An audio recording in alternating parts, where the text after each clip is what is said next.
que você precisa? O que você precisa? Você já pensou o que realmente você precisa para ser liberto? Para quebrar toda e qualquer cadeia que possa aprisionar a sua vida, a sua família? Você já pensou o que você precisa? Queridos, Jesus, Ele é o único capaz de fazer todas as coisas necessárias para as nossas vidas, amém?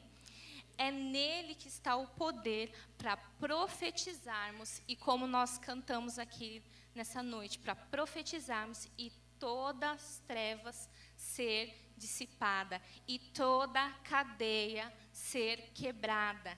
É Ele, é dele que nós precisamos, queridos. Quando nós, em algum momento da nossa vida, talvez você, já tenha se sentido injustiçado. Alguém já teve essa sensação na vida alguma vez? Acredito que todos nós, em algum momento da vida, possamos ter nos sentido injustiçados. Mas, queridos, não importa o sentimento que opere nas nossas vidas, mas Deus, Ele é capaz de fazer muito mais. O ano passado, bem no início do ano, bateram no meu carro. Talvez alguns não acreditem, mas de verdade, bateram no meu carro, porque eu estava parada. Então, se eu estava parada, bateram no meu carro. E na ocasião, eu paguei o carro do moço, gente, de verdade. Eu estava saindo, eu embiquei o carro e eu parei, porque eu percebi que o carro vinha. E eu fiquei parada, só que ele não me viu. Só uma pontinha aí, pegou a lateral do carro. E eu tinha muitas testemunhas naquele momento. Tinha minha cunhada, tinha as crianças, minhas sobrinhas. E o moço insistiu que eu tinha batido nele. Queria que eu pagasse o carro todo. Resumindo, eu lembro que naquele momento eu orei ao Senhor. E eu coloquei no meu coração, referente àquela situação, e o Senhor falou de maneira muito clara comigo: filha, paga. Falei, mas Senhor, eu tenho certeza que eu não bati. Filha, paga. Meu marido resolveu todas as coisas, porque marido é bênção também. E a gente resolveu a situação. Mas naquele momento, queridos, quando eu cheguei, contei todas as coisas, eu tinha ido levar as crianças ao cinema, eu me senti injustiçada. Eu falei, mas Deus, eu estava parada, eu estava quieta, Todos nós, em algum momento da nossa vida, nos sentimos assim. Mas o que nós precisamos é entender que, seja qual for a situação que nós passamos, nós não devemos permanecer na ofensa. Nós não devemos permanecer aprisionados, queridos. Eu contei isso porque isso realmente não me faz. Recentemente aconteceu um caso parecido com a minha família, mas foi inverso, E eu vi a justiça de Deus sobre a vida da pessoa. Então, queridos, Deus, Ele é justo. E eu tenho certeza que, assim como eu fiz a minha parte, o Senhor me abençoou grandemente naquele momento. Sempre nós precisamos entender que aquilo que nós nos apegamos na ofensa nos aprisiona, nos paralisa e nós não avançamos. Recentemente eu estava vendo um psiquiatra em uma entrevista e ele estava falando da importância do perdão, principalmente para quem o faz. Geralmente nós associamos os benefícios para quem recebe, não é assim? Não, porque ele que foi beneficiado, Ele que foi beneficiado, porque eu paguei para ele, não é assim? Não, porque eu não fiz nada. Mas, queridos, muito mais benefício do que vai trazer para a vida da pessoa, o perdão, ele vai trazer benefício para as nossas vidas. Ele vai trazer a bênção para nós. E nós precisamos entender esse princípio. Então, o tema da minha ministração é o que você precisa. Em Mateus, no capítulo 18, verso 21, se você quiser deixar aberto depois, mais para frente a gente vai voltar nesse texto, fala assim: então Pedro, aproximando-se dele, disse: Senhor, até quantas vezes pecará o meu irmão contra mim, e eu lhe perdoarei? Até 7? Pedro pergunta. Queridos, aqui é interessante que Pedro ele quer limitar, né? Vamos dizer assim. A gente tem um costume, uma mania, não é assim? De limitar, né? De querer racionalizar ou proporcionar. Olha, qual que é o tanto que eu preciso perdoar? E Jesus, ele respondeu, até 70 vezes 7. Isso é uma quantidade que Jesus estava querendo ensinar? Não, queridos. Ele estava querendo dizer que eu tenho que perdoar sempre. Era isso que Jesus estava ensinando a Pedro. Que eu tenho que perdoar sempre. Que eu tenho que perdoar minha família, que eu tenho que perdoar o meu amigo, que eu tenho que perdoar alguém que eu, de repente, nem conheço. Que eu tenho que perdoar. Aqui, Jesus estava ensinando a Pedro que não havia limites para aquilo que Deus queria fazer na vida dele. Para aquilo que Deus quer fazer nas nossas vidas, amém? E o que não é perdão? Vou começar para falar. O que não é perdão?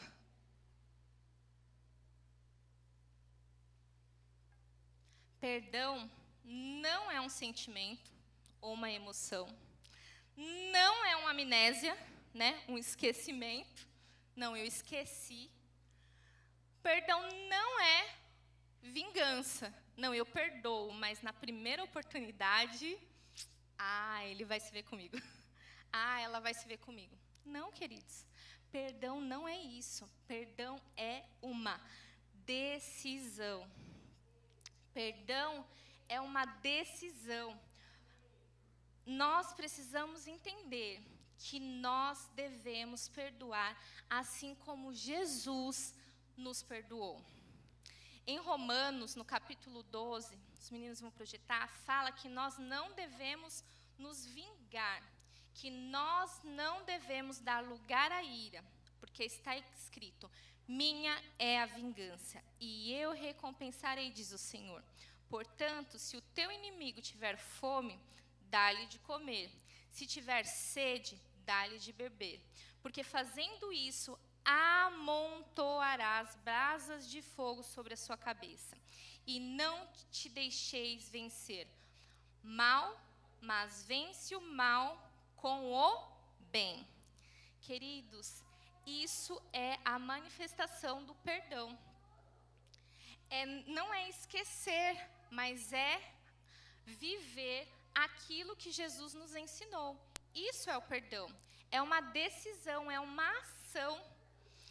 E o primeiro lugar que nós devemos exercitar isso, e talvez essa seja a maior dificuldade de todos nós, é a família. A família é o lugar que nós mais exercitamos o perdão. E aqui nós estávamos no mesmo espírito, eu e o pastor Marcelo. Ele já contou a metade da história, eu vou contar só uma outra metade, que fala sobre José. Se vocês lerem, eu não vou ler todo o texto, tá, queridos? Do capítulo 37 de Gênesis até o capítulo 50, vai contar a história de José. E todas as vezes que nós falamos sobre José, nós falamos muito sobre os sonhos, não é? O quanto ele sonhou, que Deus falou para ele, que ele seria exaltado, que os seus pais se curvariam, que os seus irmãos se curvariam. E a palavra fala que, mediante esse sonho que José teve, né, os seus irmãos, se nós lermos o texto, o invejaram. Os seus irmãos o invejaram. E no capítulo de Gênesis 42, no verso 8, se vocês quiserem deixar aí aberto um pouquinho, daqui a pouco a gente vai para lá. E a palavra fala que, mediante a tudo isso que aconteceu, uma das ocasiões, o seu pai falou assim, olha, vai lá ver o que seus irmãos estão fazendo, é mais ou menos isso. E a palavra fala que que ele tinha uma túnica muito colorida, muito bonita, porque a palavra fala que o seu pai, Jacó, amava José, porque ele era filho da mulher que ele amava. E os seus irmãos notaram isso de uma maneira muito nítida, ficou muito perceptível. E a palavra fala que eles o odiaram. Se nós lermos o texto, a palavra é exatamente essa, fala que os seus irmãos o odiaram. E os seus irmãos disseram assim, olha, vamos matar ele. Já pensou que terrível? Falou, vamos matar ele, vamos pegar um animal, dizer que um animal comeu, vamos matar ele. E a palavra fala que, mediante isso, um dos seus irmãos interviu e falou assim, não, vamos jogar ele ali. Depois falou assim, não, vamos vender ele. E depois de aquilo que ele passou, todo o processo que ele passou no Egito, que o pastor Marcelo falou um pouco sobre isso, a palavra fala que ele foi posto como governador, que estava abaixo um degrau só de Faraó, que ele que comandava todas as coisas. E que se cumpriu, então, aí, aquilo que o Senhor tinha mostrado a ele. E no verso 42, no capítulo 42, no verso 8, fala que diante de todos aqueles recursos, né, que o pastor Marcelo contou agora há pouco, muitas nações iam comprar comida lá, porque era uma seca.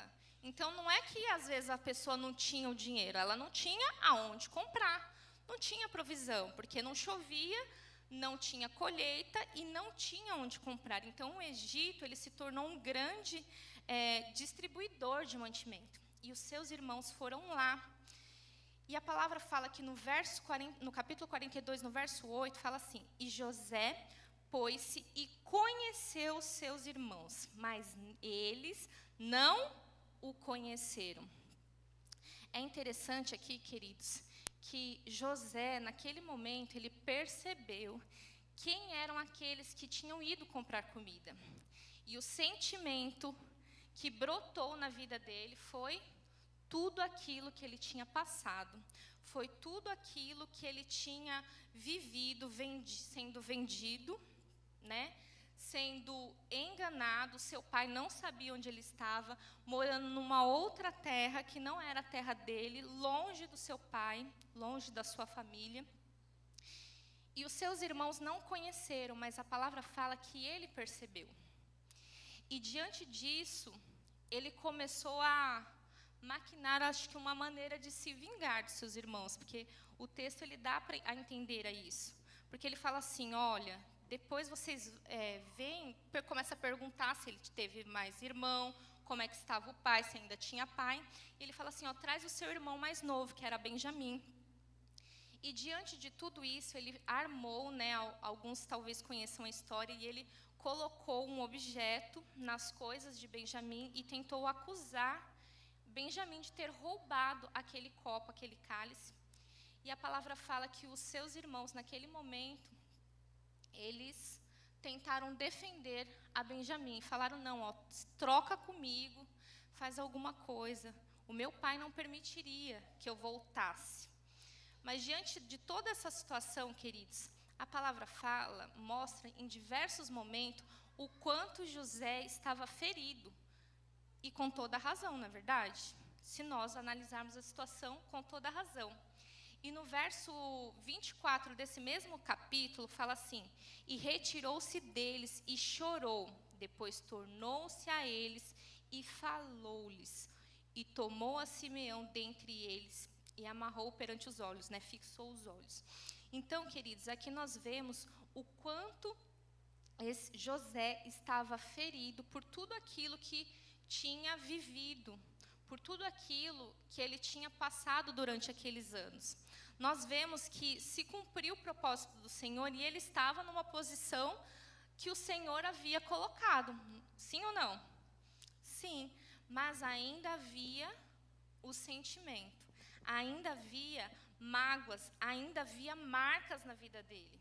Que por mais que ele tivesse alcançado, que por mais que ele tivesse conquistado, que por mais que o Senhor tivesse realizado aquilo que o Senhor tinha falado sobre a vida dele, aquela marca não tinha, aquela ferida não tinha sido curada.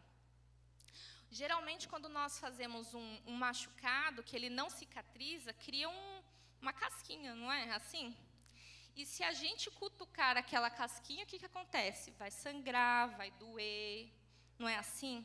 É a mesma coisa. Aqui, no momento que ele viu os irmãos dele, ele se retirou, né, provavelmente para tentar se não chorar na frente dos irmãos, e ele percebeu tudo aquilo que tinha acontecido. No capítulo 43 desse mesmo texto, a palavra fala que o sonho se cumpre. Porque nesse texto, a palavra fala que realmente os seus irmãos se curvam, se prostram. E a palavra fala que nesse capítulo se cumpriu, então, o sonho que ele tinha tido. E no verso 30 do capítulo 43, os meninos estão projetando, fala assim: e José apressou-se, porque o seu íntimo moveu para o seu irmão, e procurou onde chorar, e chorou ali. E no capítulo 45, já pulando em algumas folhas, fala de quando ele se revela a seus irmãos. E fala assim, então, 45:1. Então, José não podia conter-se, chegou a um limite.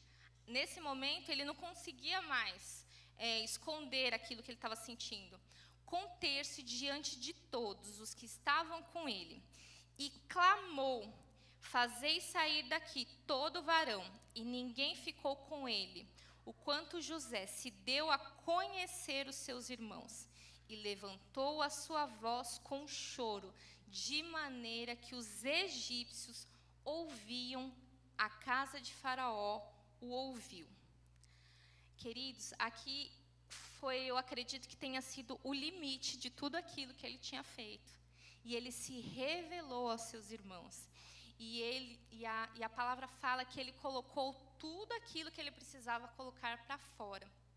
E no capítulo 46, no verso 29, os meninos vão projetar, fala assim: então José aprontou seu carro, subiu ao encontro de Israel, seu pai, em Gozém, mostrando-lhes, e lançou em seu pescoço, e chorou sobre seu pescoço ao longo do tempo. E aqui fala sobre o encontro dele com seu pai, e a palavra fala que eles viveram naquela terra por um longo tempo. Então, até o verso 50, continua contando essa história. Queridos, o que eu quero demonstrar com essa história? Que não importa qual seja a nossa posição, não importa aquilo que nós alcançamos ou não, não importa aquilo que a promessa, né, o propósito de Deus, se nós estamos vivendo ou não, se nós não formos totalmente curados, ainda que nós tenhamos alcançado algo, aquilo ainda vai nos limitar. A ferida que estiver aberta ainda vai doer. Aqui nós vemos que o perdão, ele também é um processo, né? Se nós lermos o texto todinho, eu tentei encurtar um pouco, o máximo que eu consegui. Se nós lermos, aconselho vocês a ler todo o texto, são 13 capítulos. Se você ler todo o texto, você vai conseguir entender e o sentimento dele. Mas ele decidiu e ele viveu algo novo. Talvez se ele não tivesse decidido perdoar os seus irmãos, perdoar aqueles que fizeram tanto mal para a vida dele, ele não teria desfrutado dos últimos dias com seu pai. Porque a palavra fala que o seu pai viveu com ele até ser sepultado naquele lugar. E o seu pai ainda falou assim: ai, meu filho, agora eu posso ir, né? Agora eu posso ir, porque agora eu vi você novamente. Então, essa família, ela foi restaurada, mas teve um processo. Eu não sei o que você já viveu ou o que está vivendo, o Senhor, Ele sabe de todas as coisas, amém? Mas não importa qual seja a situação, por mais difícil, porque aqui eu coloquei o limite, né? De tudo de ruim que talvez alguém possa ter passado. Por mais difícil, Deus é capaz de restaurar todas as coisas. Amém? A palavra fala que Deus se lembrou de José, no texto que o pastor Marcelo estava lendo. Deus se lembrou. Deus fez ele alcançar, e não só fez ele conquistar e levou ele ao cumprimento do sonho, mas fez também a sua família ser restaurada. E naquele momento, ele foi a fonte de provisão para a sua família. Porque a palavra fala que ele mesmo reconhece, olha, eu estou aqui, porque Deus me levantou aqui para ser fonte. Queridos, você vai ser a fonte de Deus na sua família. E para isso você precisa ser liberto, para isso você precisa perdoar, para isso você precisa não ser uma pessoa ofendida. Né? Você já conviveu com alguém assim, que tudo ela se ofende? É difícil lidar com uma pessoa desse tipo, não é? Que a gente não consegue falar muita coisa porque ela se ofende. Não é uma tarefa muito fácil. E geralmente, quando a pessoa sempre se ofende, ela fica o quê? Amargurada, não é assim? Então, queridos, o Senhor não nos chamou para isso. Ele nos chamou para ser livres, amém? Quando nós somos libertos, nós temos benefícios. Não é assim? Quando nós perdoamos, nós temos benefício. Da mesma maneira, a falta de perdão, ela traz o quê? Malefícios. Nós ficamos aprisionados, angustiados, com medo. Né? Geralmente, quando uma pessoa se fere muito em relacionamentos, ela tem o quê? Medo. Medo do quê? De se relacionar com outras pessoas, não é assim? Então, tudo que nós precisamos é quebrar aquilo que nos aprisiona. Tudo que nós precisamos é arrancar das nossas vidas aquilo que não provém do Senhor. E o que nós precisamos é perdoar. Naquele texto de Mateus, que eu pedi para vocês deixarem aí marcado, capítulo 18, verso 22. Vou abrir aqui com vocês.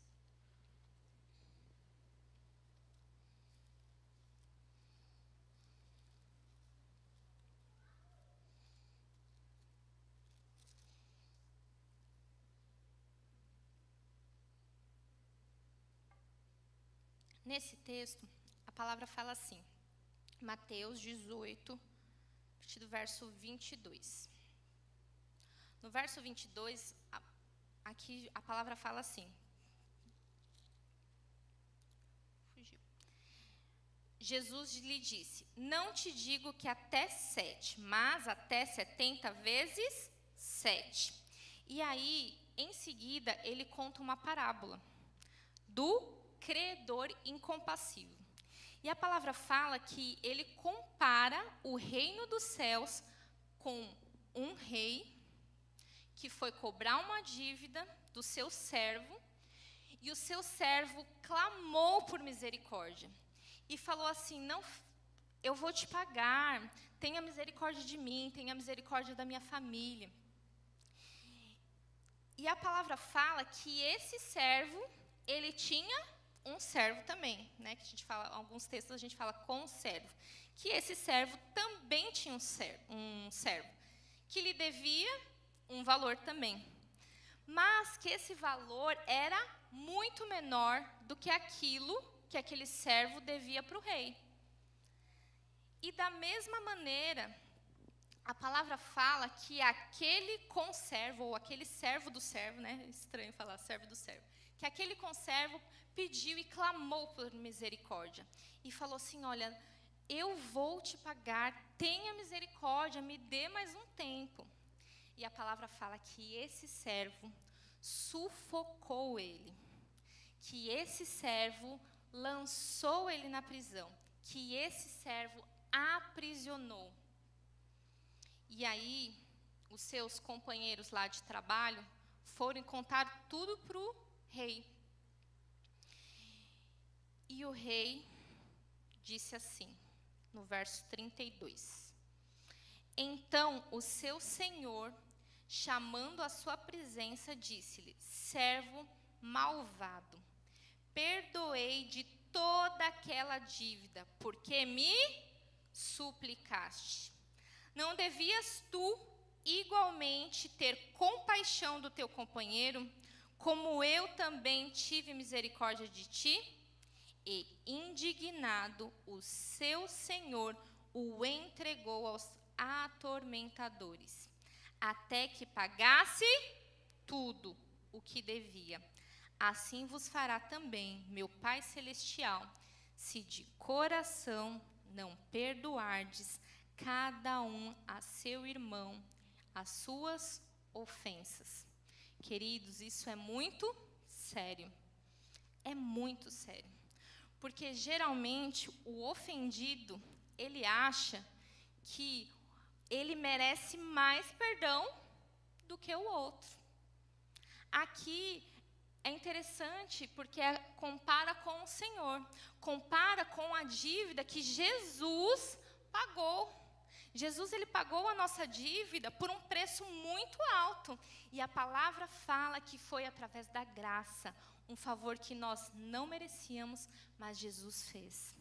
E a palavra fala que Jesus, ele entregou de maneira voluntária a sua vida, mesmo nós não merecemos.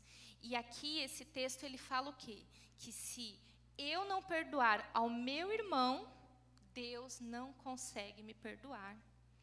Queridos, isso é muito sério. É muito sério. Às vezes há uma leve desentendimento, a gente brinca e fala assim lá em casa, né? Você me perdoa? E ele fala, perdoa, ainda bem, porque senão você não vai para o céu. A gente brinca de vez em quando. Queridos, mas é muito sério. Se nós não perdoarmos, o Senhor, ele não nos perdoa. Nós temos um costume também de avaliar, de julgar e de medir, né? Vamos dizer assim. Não, a ofensa que ele me fez foi maior do que a que eu fiz. Não, queridos, nós precisamos ser libertos, nós precisamos ser perdoados, assim como o Senhor nos perdoou. Não importa quem nos feriu, se foi a família, que é a maior escola, né, queridos? Família é campeã. Não importa se foi a família, se foi os amigos, e qual foi o motivo. Decida perdoar e seja livre da amargura, da angústia, do medo. Seja livre. Nós precisamos ser livres. Nós precisamos soltar. Quando nós soltamos, nós somos soltos, nós somos libertos. Ainda que nós não merecíamos, Jesus, ele se sacrificou. Nós somos fruto da graça. E se nós não perdoarmos, nós não seremos perdoados. Hoje, a decisão que nós precisamos tomar é de perdoar. Queridos, só você sabe aquilo que você já viveu na sua vida. A palavra fala de diversos homens e mulheres até mesmo que tiveram sim suas feridas, né, suas ofensas, mas a palavra fala que em todas elas Jesus restaurou, que em todas elas Jesus curou, que em todas elas Jesus fez, e Ele é capaz de restaurar a sua família nesta noite também, amém? Não viva ofendido, libere perdão, permita ser curado. Que nesse momento, queridos, nós vamos orar, né? Nós estamos numa declaração profética. Então, que você venha se levantar agora nesse momento e que você venha colocar diante de Deus e decida decida viver essa libertação. Decida não viver ofendido. Decida liberar perdão. Decida ter a sua família restaurada, amém? Que nesta noite você possa colocar tudo diante do Senhor. O Espírito Santo é o único capaz de fazer e de restaurar a sua família, de restaurar o seu casamento, de restaurar os seus amigos. O Senhor, Ele é capaz de restaurar todas as coisas. E você vai ser fonte de bênção na sua família, em nome de Jesus, amém? Vamos orar, se coloque agora diante de